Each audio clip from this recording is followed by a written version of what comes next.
Pattern ட்விர்லிங் என்பது தாள ஜிம்னாஸ்டிக்ஸை போன்ற ஒரு விளையாட்டாகும். இதில் பேட்டன் எனப்படும் உலோக கம்பி கையாளப்படுகிறது.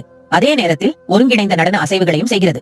ஜிம்னாஸ்டுகள் நடனம் மற்றும் ஜிம்னாஸ்டிக்ஸ் அசைவுகளை பின்னணி இசையில் சுறுசுறுப்பு, நெகிழ்வுத்தன்மை மற்றும் ஒருங்கிணைப்பு ஆகியவற்றை காட்டுகின்றனர். பெரும்பாலான நிகழ்வுகளில் ஆதிக்கம் செலுத்தும் நாடுகளான அமெரிக்கா, பிரான்ஸ், இத்தாலி மற்றும் ஜப்பான் ஆகிய நாடுகளில் இந்த விளையாட்டு மிகவும் பிரபலமானது.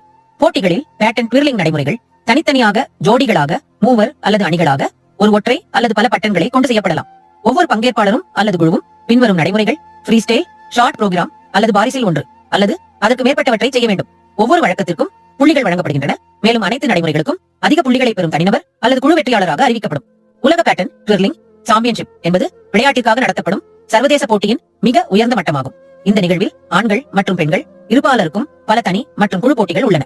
விளையாட்டில் சில நாடுகள் ஆதிக்கம் செலுத்தியதால் 3 நிலைகளில் போட்டிகள் நடத்தப்படும் ஒரு சர்வதேச கோப்பை நிகழ்வு உருவாக்கப்பட்டது. மேலும் உயரடுக்கு நாடுகள் கீழ்நிலை போட்டிகளில் பங்கேற்க அனுமதிக்கப்படவில்லை.